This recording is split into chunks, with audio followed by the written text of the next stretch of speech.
안녕하세요. 저는 맥주집을 운영하고 있는 40대 여자입니다. 여러분, 죽을 놈이 한 배에 탔다라는 무시무시한 속담 혹시 아시나요?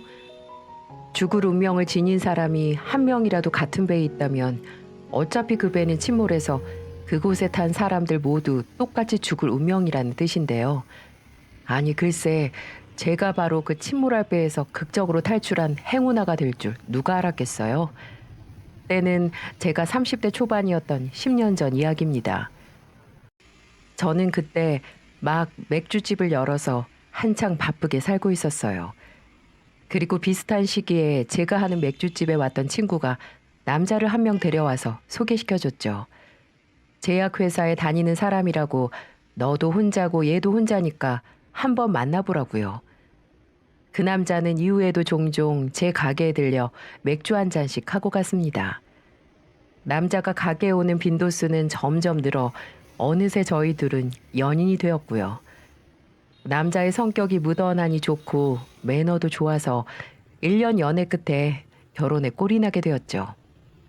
남편의 가족은 시부모님과 남편의 형 이렇게 네 식구였는데요.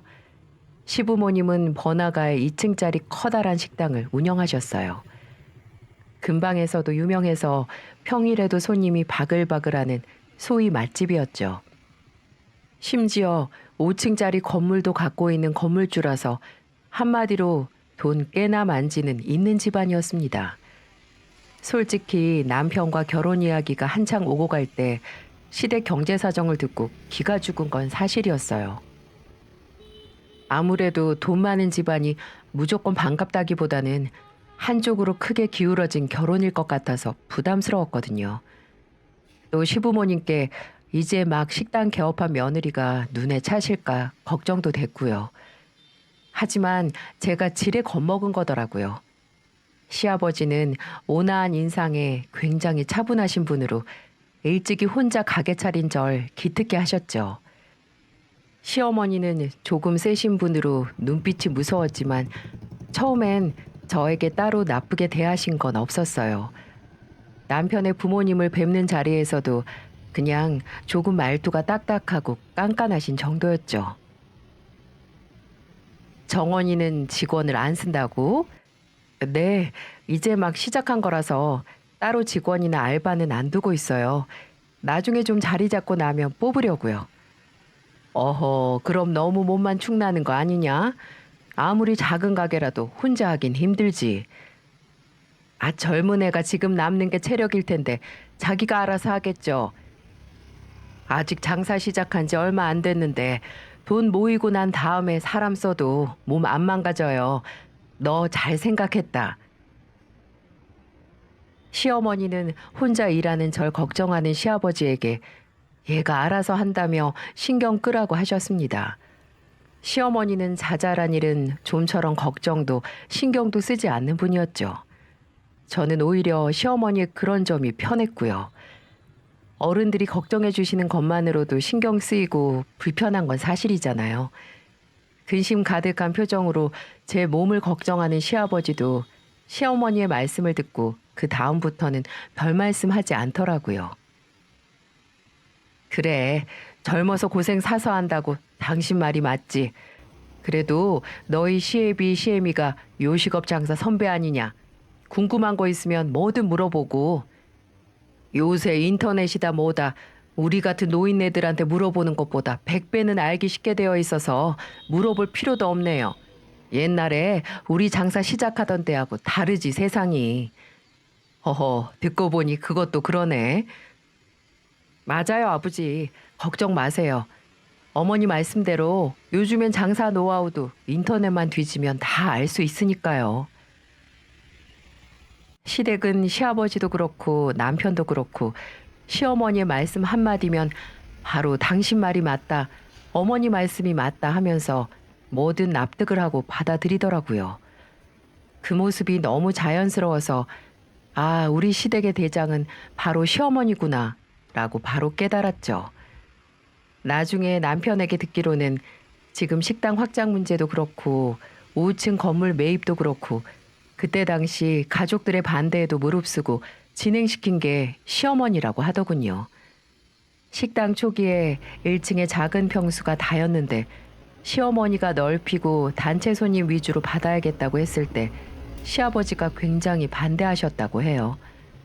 그때는 장사도 그렇게 잘 되지 않았을 땐데 괜한 짓이라고 하면서요. 그런데 정말 시어머니 말대로 위험을 부담해서 확장을 하고 나니까 그 주변 회사 회식이나 단체 모임 예약이 모두 시댁 식당으로 몰리게 됐다고 하더라고요. 시어머니는 그 당시 그 일대에 회식 장소나 모임 장소로 마땅한 식당이 없다는 걸 알고 식당 확장을 감행하신 거죠. 5층 건물도 처음 살 때 다 쓰러지는 건물이라서 시아버지가 뭐하러 저런 낡은 건물을 사냐고 하셨는데 시어머니는 지금값 바닥일 때 사놔야 한다고 고집을 부리셨다고 하네요. 그런 건물이 지금은 리모델링해도 꽤 유동인구가 많은 곳이 됐죠. 이렇게 시댁이 풍족해진 모든 이유가 시어머니의 선고안이었던 겁니다. 이 이후로는 가족 모두 시어머니의 말씀이라면 무조건 오케이였다고 해요. 집안의 대소사는 모두 시어머니의 동의나 반대가 떨어져야만 결정이 났죠. 하지만 딱 한 사람, 집안의 대장인 시어머니의 말이 영향을 미치지 않는 사람이 있었으니 그건 바로 남편의 형님인 아주버님이었습니다. 개인 사업을 한다고 목에 딱 힘주고 다니는 아주버님은 전형적으로 집안에서 오냐오냐 귀하게 자란 장남이었어요. 예의 바르고 조심성 있는 남편과는 영 딴판이었죠. 저는 처음 시댁에 인사드리러 간 자리에서 아주버님의 인성을 확인할 수 있었어요. 아, 엄마, 나 요즘 저염식 한다니까? 반찬이 왜 이렇게 다 간이 세? 아들 고혈압으로 저 세상 보낼 일 있어? 어? 간을 좀 뺀다고 했는데 많이 짜니? 엄청 짜. 짜다 못해 쓰네. 소태야 소태. 별로 안 짠데 내 입엔 딱 좋아요. 아, 그건 아버지 혀가 이젠 다 늙어서 미맹이 수준이니까 그런 거죠. 내 혀는 아직 젊어서 이 정도도 짜요. 이거 이제 집에 와서 밥도 못 얻어 먹겠네. 엄마 손맛이 유통기한이 다 돼서. 아니, 여러분은 이게 믿어지시나요? 40은 훨씬 넘은 자식이 늙은 어머니한테 밥 얻어먹으면서 반찬 짜다고 눈치란 눈치는 다 주고 아버지한테는 다 늙은 미맹이 혀라고 조롱하는 게요. 전 처음 보는 아주버님이란 사람의 망언을 보고 당황했는데 이상하게 시부모님은 그저 늘 있는 일이냥 아무렇지도 않게 넘어가는 겁니다. 그때 알았죠. 아, 아무리 대장은 시어머니여도 실세는 따로 있구나 하고요. 버르장머리 없이 키운 장남이 바로 그 실세인 겁니다. 부모님 알기도 못같이 아는데 물론 동생인 남편에게도 아주 막대하더군요. 야, 이대영, 물 좀 떠와. 이거 너무 짜서 물 좀 왕창 마셔야겠다. 얘는 동생 한참 밥 먹는데 물 심부름이야. 아, 형님이 아우한테 물 가져오라고 말도 못해요? 야, 대영아, 너 월급은 좀 올랐냐? 좀 오르고 결혼 결정하는 거 맞지? 재수 씨 돈으로 마음고생 시키면 안 되지. 작년이랑 똑같아. 별로 안 올랐어. 그럼 아직 400? 야, 너 너무 급하게 결혼하는 거 아니냐?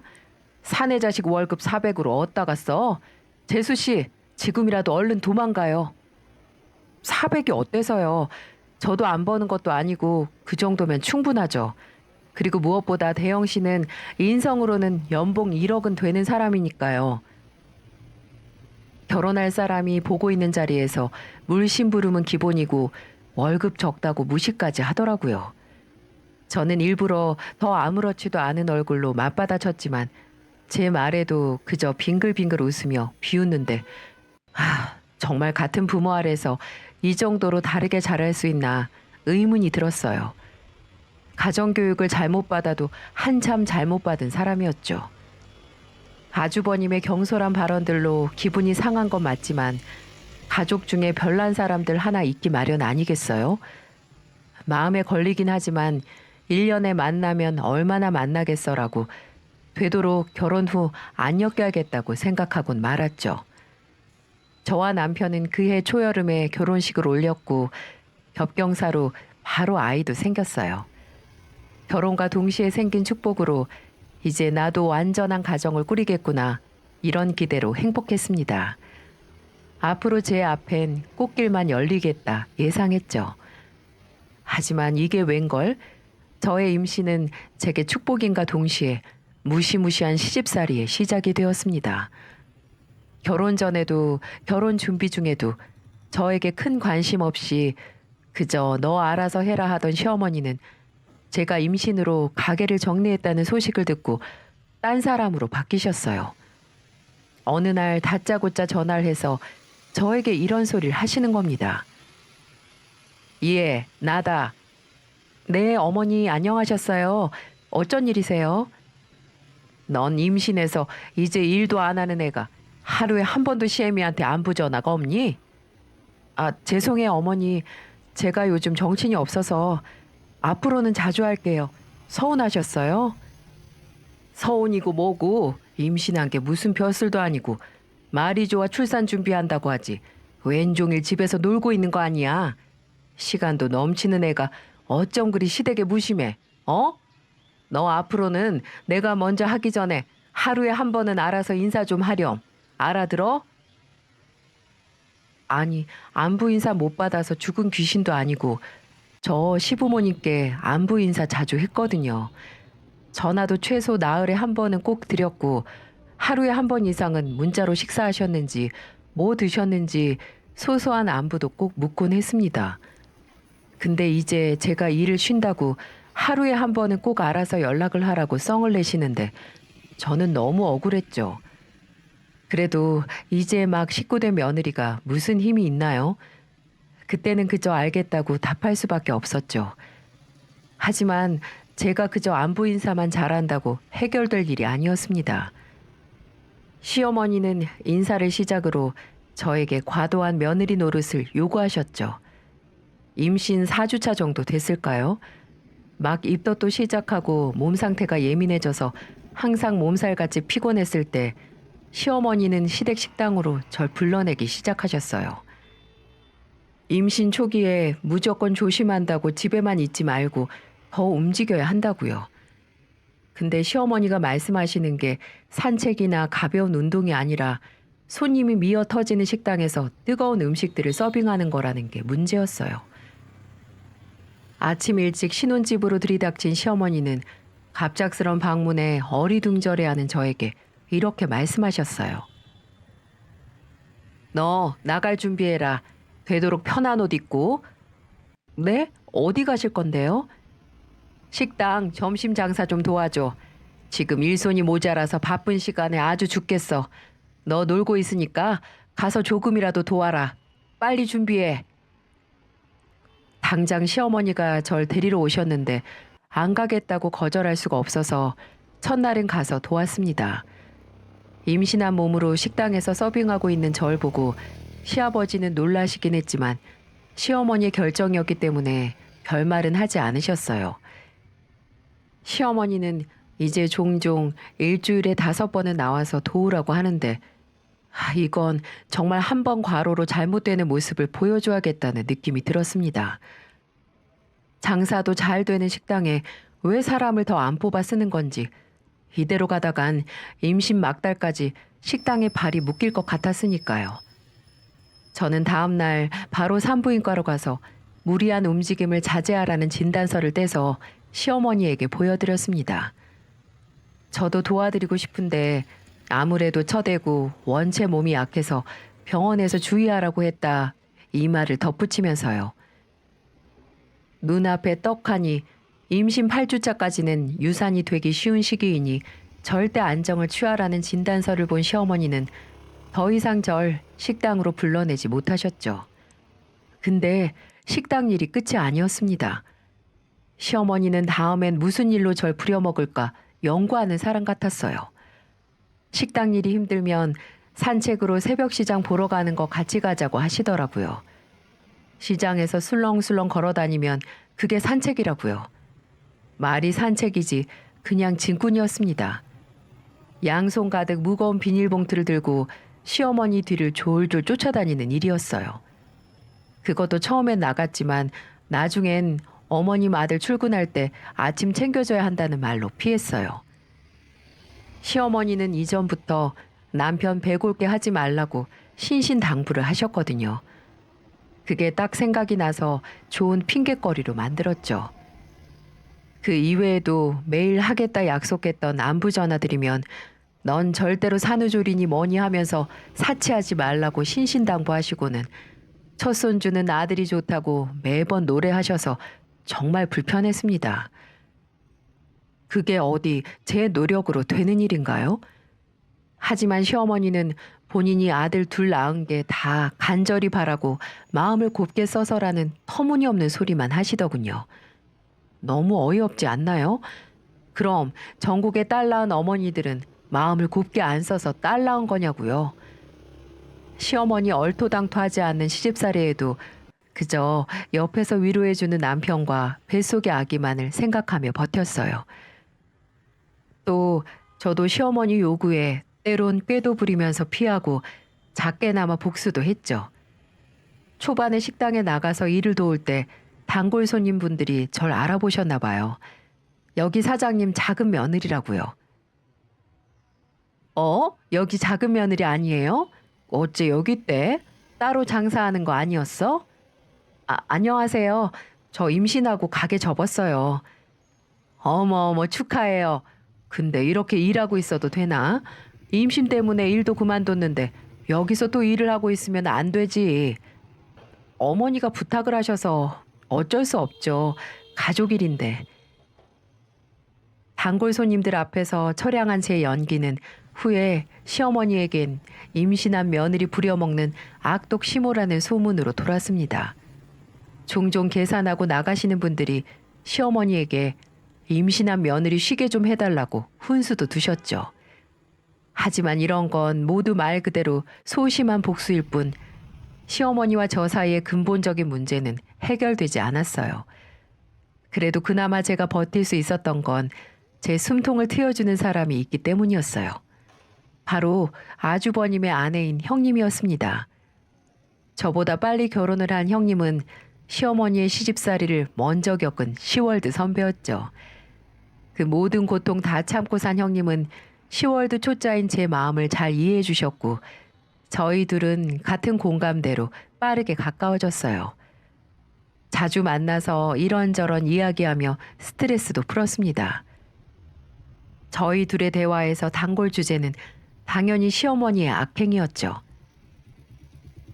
형님, 어머니가 형님한테도 아주버님 아침 식사 하루라도 거르게 하면 가만 안 둔다고 하셨어요?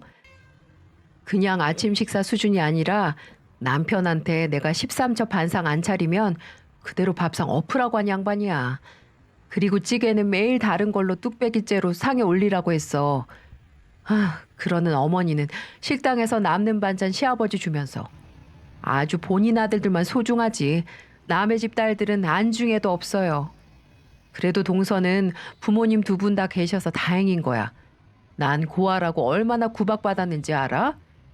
네? 그런 걸로 구박을 하셨다고요?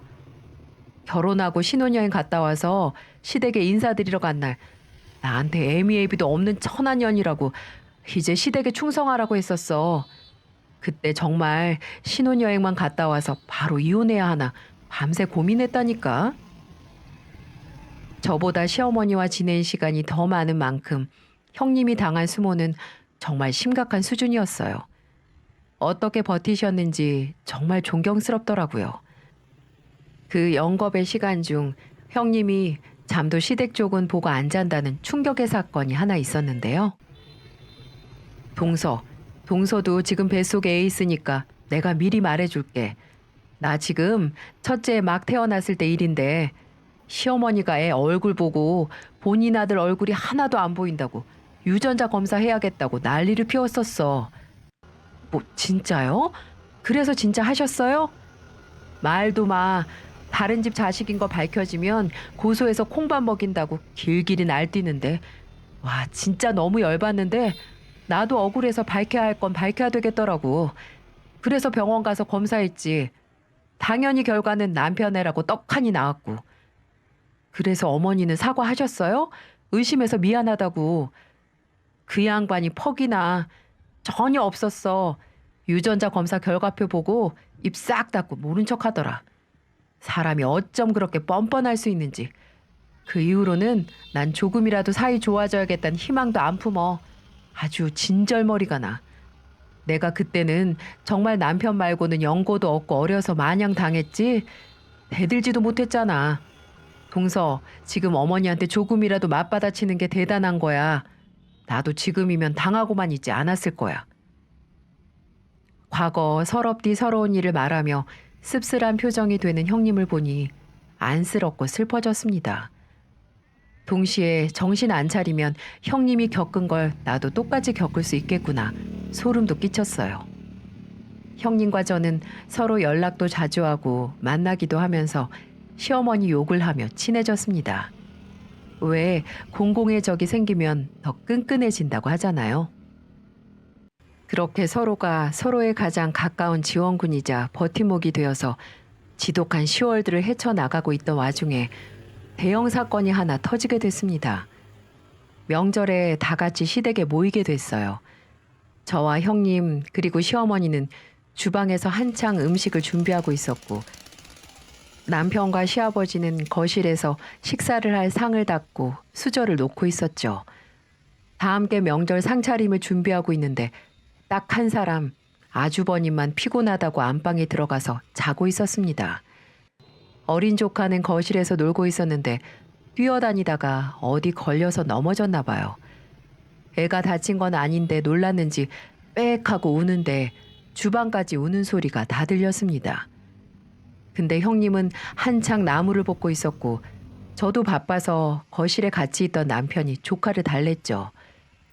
애가 좀처럼 울음을 못 그치고 있었는데 갑자기 쾅 하고 문을 열어 제치는 소리가 났습니다. 그리고 그 거실에서 애엄마 어딨어? 하는 아주버님의 고함 소리가 들렸죠. 야, 너 뭐 하는 거야? 곧장 주방으로 들어온 아주버님은 요리하는 형님의 뺨을 사정없이 후려쳤습니다. 놀란 저는 반사적으로 형님을 감싸 안았죠. 아주버님은 제 품에 안긴 형님을 매섭게 노려보며 소리를 질렀어요. 너는 애 엄마라는 사람이 애 우는데 달래지도 않고 뭐 하는 거야? 내가 오늘 피곤하다고 했지. 연휴 동안 제대로 쉬지도 못하고 일한 남편 잠깐 눈 붙이는데 애가 우는 소리 깨게 만들고 난리야. 그러고도 네가 무슨 아내고 애 엄마야? 하여튼 쓸모없는 것 같으니라고. 불안당 같은 아주버님의 행동과 말에 집안 사람 모두 놀라 아무 말도 없었습니다. 시아버지는 애를 안고 안방으로 들어가셨고 남편은 주방으로 들어와 놀란 눈으로 아주버님을 쳐다볼 뿐이었죠. 시어머니는 물론 그 어떤 제재도 없이 쳐다볼 뿐이었어요. 하다 이제 손까지 드는 꼴에 저라도 한마디 하려는데 제 팔 안에서 맞은뺨 부여잡고 있던 형님이 부들부들 떠는 게 느껴지더군요. 형님은 조용히 절 옆으로 밀어내고 억눌러 왔던 서러움을 그대로 폭발시켰습니다. 그러는 넌 어디 안에 쓸모 있는 줄 알아? 지 손으로 양말 하나 찾아서 못 신는 주제 어디서 쓸모없다 막말이야? 너는 좋은 애비인 줄 알아? 너 우리 아들 기저귀 한번 네 손으로 갈아준 적 있어? 생전 지 손으로 지 아들 밥 한번 먹인 적 없는 놈이 누구한테 큰 소리야? 집에 돈만 벌어오면 가장인 줄 아니? 내가 이렇게 계속 참아주니까 네가 정말 뭐라도 되는 줄 착각하는데 별 그지 같은 게 재수가 없으려니까 무서운 줄 모르고 기어오르네. 야, 너 같은 놈 필요 없어. 거의 포효에 가까운 형님의 말에 모두 얼음같이 굳어 있었습니다. 형님은 잠시 두리번거리다가 식탁에 물이 담긴 커다란 스텐 그릇을 들어 그대로 아주버님 얼굴에 부어버렸어요. 촥 하고 물폭탄이 한바탕 아주버님의 뺀질한 얼굴과 주방을 휩쓸었습니다. 그릇을 바닥에 내팽겨치며 형님이 덧붙이셨죠. 이 그지 같은 집구석하고 나도 더 이상은 못 살아. 너도 네 애미도 이제 볼 일 없어. 형님은 그대로 휴대폰을 들어 경찰서에 신고를 했습니다. 그렇게 명절은 가정폭력으로 경찰들까지 와서 말 그대로 초토화가 됐죠. 본인들이 지금까지 뭘 잘못했는지도 모르고 시어머니와 아주버님은 신고받고 온 경찰들에게 오히려 형님을 잡아가라고 고소할 거라고 난리를 부리더군요. 하지만 한쪽 뺨이 아주 뻘겋게 부어오른 형님이 누가 봐도 피해자였죠. 근데 형님의 폭발은 그저 한순간 화를 못 참은 게 아니었습니다. 명절에 일어난 사건은 그저 계기일 뿐이었죠. 알고 보니 형님은 그간 시어머니와 아주버님에게 당한 폭언들을 모두 기록해 놓고 있었어요. 시어머니가 매번 전화로 애미애비 없는 년이라고 갑질을 하는 것과 아주버님이 평소 하는 욕설과 폭력의 증거들을 다 모아놨더라고요. 형님은 그 증거들로 아주버님을 상대로 이혼 소송을 했고 왜 두둑한 위자료와 함께 단독 양육권도 가져갈 수 있었죠. 명절날 아이가 엄마 맞는 모습을 보고 증언도 했다고 하더라고요. 폭력을 휘두르는 사람에게 어느 누가 양육권을 주겠어요?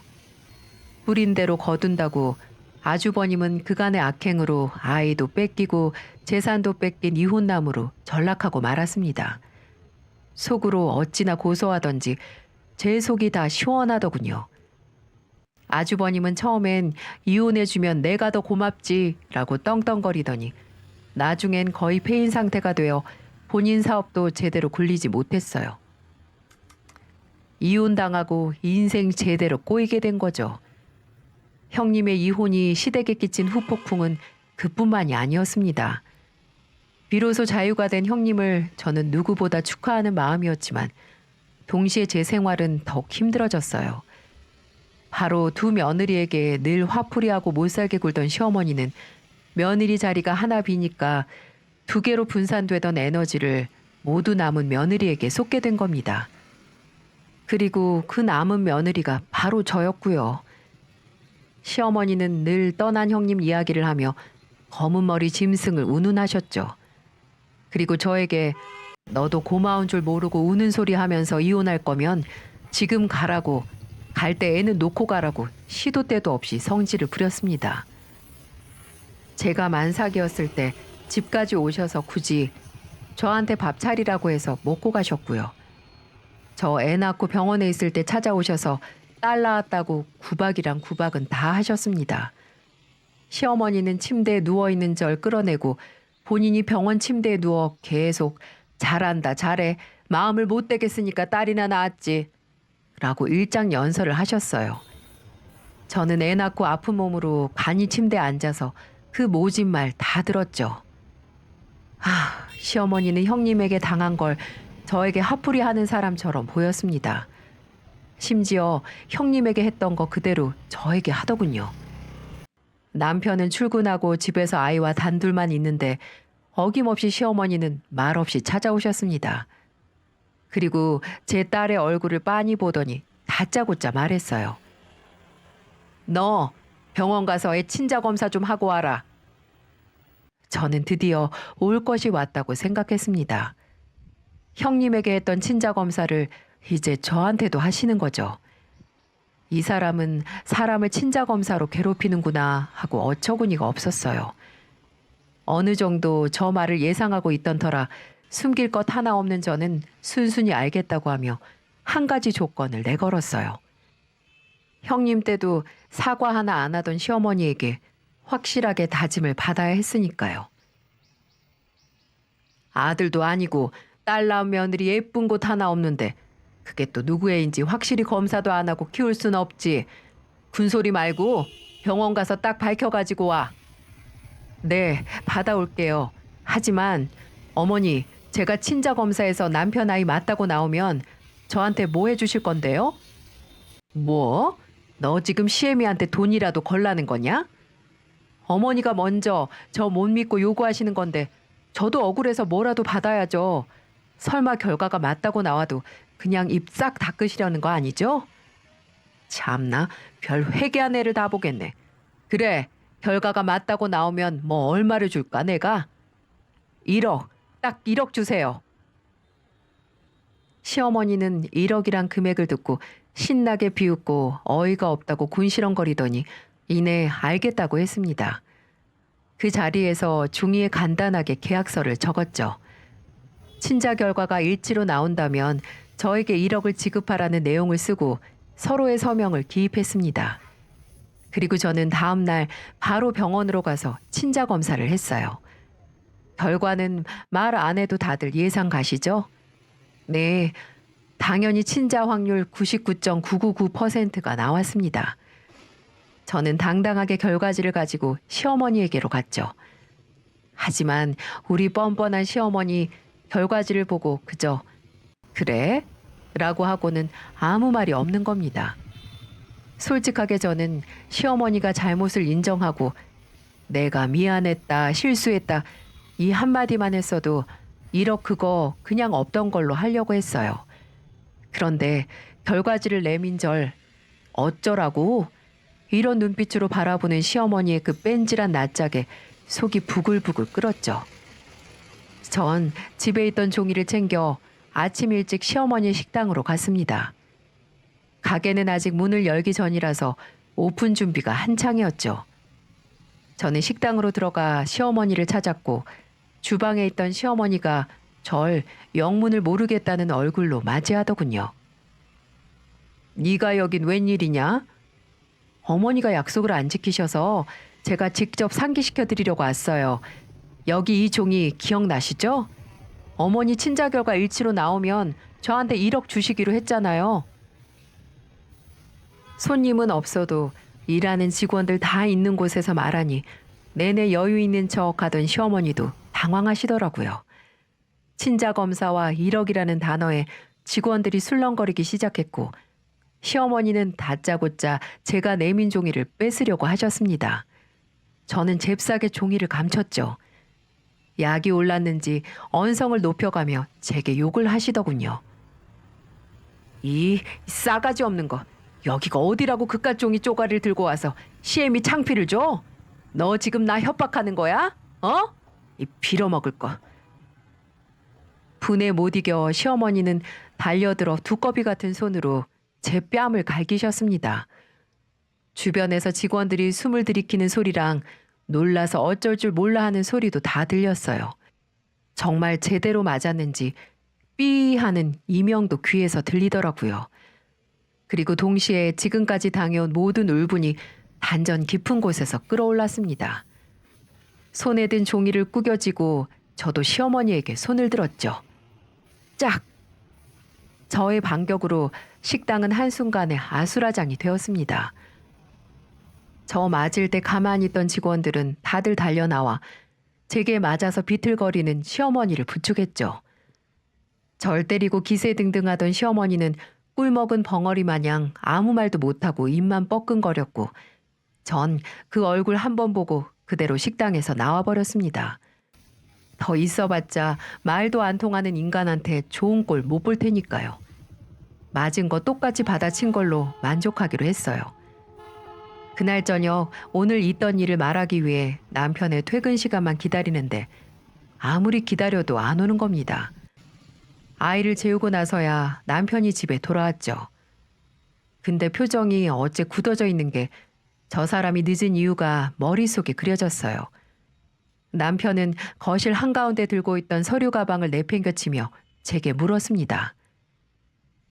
너 우리 엄마 때렸냐?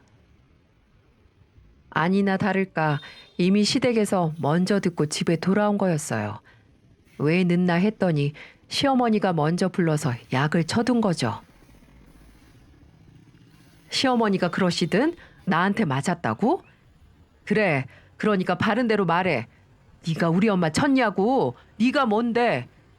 그러는 네 엄마는 뭔데? 네 엄마가 뭔데 날 때리는데? 네 엄마가 먼저 나 쳤어. 너 똑바로 얘기해. 뭐? 아니, 아무리 그래도 며느리가 시부모님을 때리는 게 정상이야? 너 그렇게 막대 먹은 여자였어?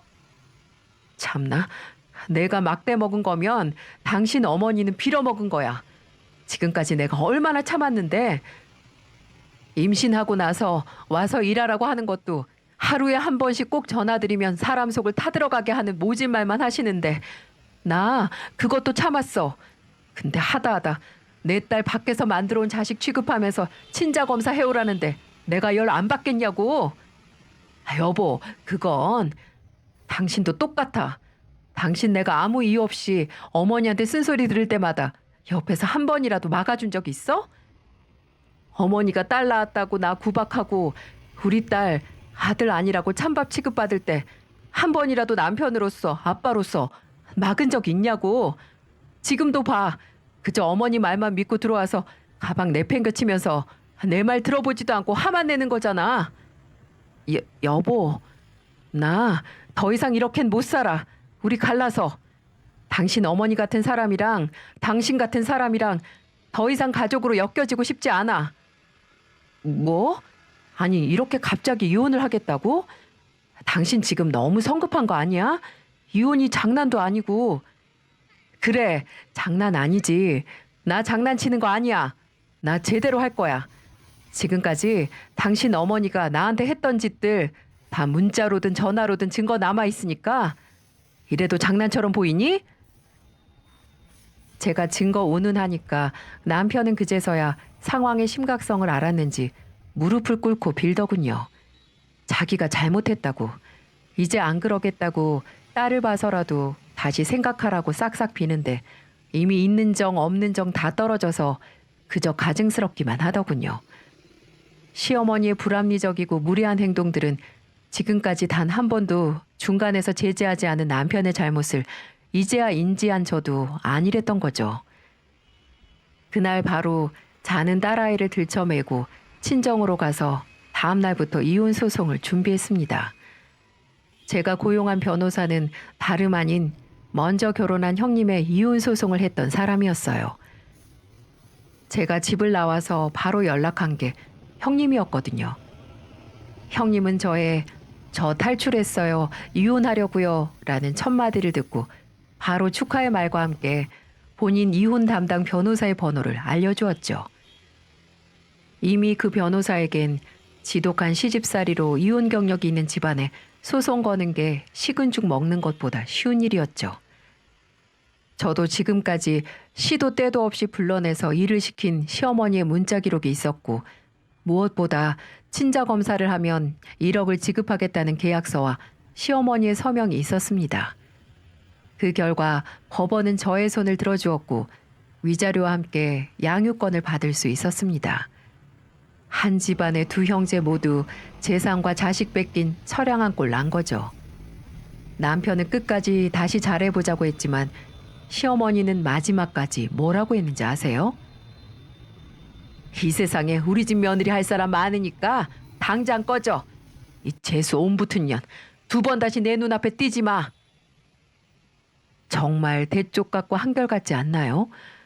본인이 키운 2 자식 다 이혼당했으면 좀 자기 자신을 되돌아봐야 하는 거 아니냐고요. 전 시어머니에게 언젠가 본인 자식들만 오냐오냐 소중하게 키우고 남의 자식한테 막대한 거 후회하게 될 거다. 이 말만 하고 뒤도 안 돌아봤네요. 이혼 후에 저는 위자료와 은행 대출을 조금 받아 딸과 함께 살 작은 집 하나 마련했습니다. 그리고 지인이 운영하는 식당에 취직해 열심히 일했습니다. 혹시라도 금전적으로 어려운 일이 일어나면 이혼을 후회하게 될까봐 악착같이 일했어요. 아무리 전 남편에게서 양육비를 매달 받는다지만 여자 혼자 애 키우는 게 쉬운 일은 아니니까요. 하지만 정말 후회는 없었어요. 예쁜 딸과 저 단둘이 누구의 참견 하나 받지 않고 오붓하게 사는 게 정말 행복했거든요. 제 이혼 선배인 형님과도 쭉 연락을 이어와서 절친이 되었죠. 역시 동병상련이라고 같이 고생하고 같은 아픔이 있는 사람끼리 뭉치게 되는 건가 봐요. 주기적으로 만나서 수다도 떨고 한 사람이 바쁘면 애들도 맡아 봐줬죠. 형님이 더 급여가 높은 식당 일을 알아봐 주셔서 옮기기도 했고요. 그렇게 10년이 지나 저도 40줄에 들어섰고 딸도 벌써 초등학교 고학년이 되었습니다. 딴 생각도 안 하고 착실하게 살았죠. 근데 정말 한 치 앞도 모르는 게 사람 인생이라고 정말 놀라운 일이 일어났습니다. 평소처럼 일을 하고 있는데 식당 문이 열리더니 어떤 노인 한 분이 들어오시는 게 아니겠어요?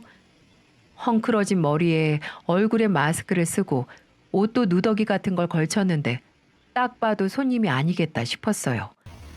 아니나 다를까 가방에서 껌 뭉치를 꺼내 식당 안에 있는 손님들을 상대로 파는 게 아니겠어요? 식사를 하고 있던 손님들도 불편해하시고 처지가 안타깝지만 장사에 방해가 되니 잘 말을 해서 내보내야 했죠. 저는 노인에게 조심스럽게 다가가 말을 걸었습니다. 할머니, 여기서 장사하시면 안 돼요. 죄송하지만 나가주시겠어요? 그런데 노인은 그저 조심스럽게 말하는 제 얼굴을 빤히 쳐다만 보는 게 아니겠어요? 그 눈빛이 너무 기묘해서 혹시 해코지를 하려고 그러나 했습니다. 근데 세상에 그 껌 파는 노인은 제가 아는 사람이었어요. 정원아. 노인은 제 이름을 부르며 급히 얼굴에 쓰고 있던 마스크를 벗었어요. 분명 마지막으로 봤을 때보다 늙고 더러워서 바로 알아보지 못했지만 그 노인은 바로 제 시어머니였던 사람이었죠. 제가 그제서야 얼굴을 알아보고 어머니? 라고 하자 시어머니는 눈물을 뚝뚝 흘리며 통곡을 하기 시작했어요. 울음소리에 놀란 직원이 주방에서 나오고 손님들도 하나둘 쳐다보는데 일단 자리를 바꿔야겠더라고요. 전 함께 일하는 직원에게 잠시 양해를 구하고 초라한 행색의 시어머니를 데리고 주방 뒤 창고로 갔습니다. 눈물을 그친 시어머니는 떼낀 두 손으로 연신 제 손등을 잡고 쓰다듬었어요. 우리가 언제 이렇게 애틋한 사이였다고. 하지만 너무나 달라진 시어머니 행색에 분명 내가 집을 나온 10년 동안 무슨 일이 있었겠거니 싶었죠. 아무리 10년이 지났어도 시어머니 얼굴은 한 30년의 세월은 정통으로 맞은 상태였죠. 어머니, 어떻게 되신 거예요? 갑자기 껌은 왜 팔고 다니세요? 다 마른 입술을 달싹이던 시어머니는 못내 자초지종을 설명하기 시작하는데 그 이야기가 정말 믿어지지 않았습니다. 이혼 후에 폐인처럼 살던 아주버님이 하던 사업도 망해서 빚쟁이한테 쫓기다가 시부모님 재산도 다 말아먹은 겁니다. 시아버지는 강하게 반대했지만 시어머니는 하던 식당까지 처분하고 장남 사업에 투자했지만 결과는 처참했고 더 큰 빚더미에 앉은 아주버님은 시부모님에게 남은 돈도 다 내놓으라고 폭력까지 썼다고 합니다. 거기서 멈췄으면 이 지경까지 오진 않았을 텐데 투자자들 돈 돌려줘야 한다고 건물까지 팔라고 해서 투자자들 돈은 건물 판 돈으로 어떻게든 다 갚았는데 글쎄 그놈이 정신 못 차리고 또 사업한다고 사기 대출을 받아서 집에 경찰들까지 오고 그놈 지금 감옥 갔다 정원아. 장난만 믿고 내가 살면서 읽어놓은 거 다 바쳤는데 이렇게 크게 뒤통수 맞을지 몰랐지. 내가 미련했어. 어머니, 그럼 대영 씨랑 아버님은? 남편은 큰애 감옥 가고 나서 한바탕 크게 아프더니 몇 년 전에 먼저 갔고 대영이는 건물 팔아서 큰애 빚 갚아준 거 보고 연락 끊겼다. 자식 새끼들 키워봤자 아무 소용없다. 정원아, 내가 미안하다. 내가 너라도 찾고 있을 거라고 얼마나 후회했는지 몰라. 정원아, 내가 미안하다. 미안해. 시어머니는 다시 울음을 터뜨리며 연신 제게 머리를 숙이셨어요. 저라도 있었으면 집이 그렇게 안 망했을 것 같다고요. 지금 사는 월세 20만 원짜리 단칸방에서 혼자 앉아 있으면 제가 마지막에 후회할 거라고 한 말이 계속 머릿속에서 맴도셨대요. 정말 그렇게 된 것 같다고. 아무리 제가 미워했던 사람이라도 한순간에 바닥을 친 처량한 모습을 보는 게 유쾌하지만은 않았습니다. 하지만 사람은 정말 안 변한다고 미안하다고 사과하는 와중에도 없는 염치는 돌아오지 않더라고요. 예, 정원아, 우리가 같이 산 세월이 몇 년인데 몇 푼 좀 도와줄 수 없니? 내가 오늘도 이 껌 하나도 못 팔았다. 오늘도 이러면 나 정말 며칠 내내 입에 풀칠도 못해. 처절한 시어머니의 부탁에 씁쓸하고 고소하고 이 상황 자체가 너무 어이없어서 웃기기도 했습니다. 전 가방에서 지갑을 꺼내 있는 현금을 탈탈 털었죠. 시어머니 손에 5만 원짜리 3장 쥐어주고 앞으로 잘 사시라고 했습니다. 시어머니는 평생 제게 보여준 적 없는 해맑은 미소를 지어 보이시고 식당을 나가셨어요. 단돈 15만 원에 못 보고 죽을 뻔한 시어머니의 웃음을 봤네요. 평생 미워할 사람이라고 생각했는데 나이 들고 늙어서 그렇게 애지중지 아낀 아들들한테 다 배신당하고 뜯길 대로 뜯긴 몰골을 확인하니 같은 부모로서 마음이 편치 않았습니다. 쓸쓸한 시어머니의 마지막 뒷모습에 그저 3가지 사자성어만 떠오르더라고요. 권선징악, 인과응보, 사필귀정. 정말 이 사자성어들 그대로 시어머니의 말년에 작용하게 된 거죠. 전 저런 말이 그저 격언이고 미신처럼만 느껴졌는데 실제로 당한 사람을 눈앞에서 보고 나니까 와, 정말 나쁜 마음 안 갖고 남에게 패끼치지 않으며 선행하면서 살아야겠더라고요. 내가 내뱉은 모든 바늘같이 날카로운 말과 남들에게 손 올린 게 나와 내 가족을 완전히 파멸로 몰고 갈 수 있다는 게 정말 소름 끼칠 만큼 확실하다고 생각했죠. 정신 차리고 빨리 그 집안에서 나온 게 나와 내 딸을 살렸구나 싶었어요. 시댁은 정말 침몰하던 배였던 거죠. 그리고 그 침몰은 시부모님이 그저 버릇없이 키운 자식과 시어머니 본인의 업보였고요. 전 저의 탈출을 자축하며 앞으로 제 딸과 함께 업보는 절대로 쌓지 않는 인생을 살기 위해 노력하려고 합니다. 여러분도 혹시라도 내게 다시 돌아올 나쁜 일은 부디 피하시길 바라며 모두 행복하시길 바랍니다. 지금까지 긴 이야기 들어주셔서 정말 감사합니다.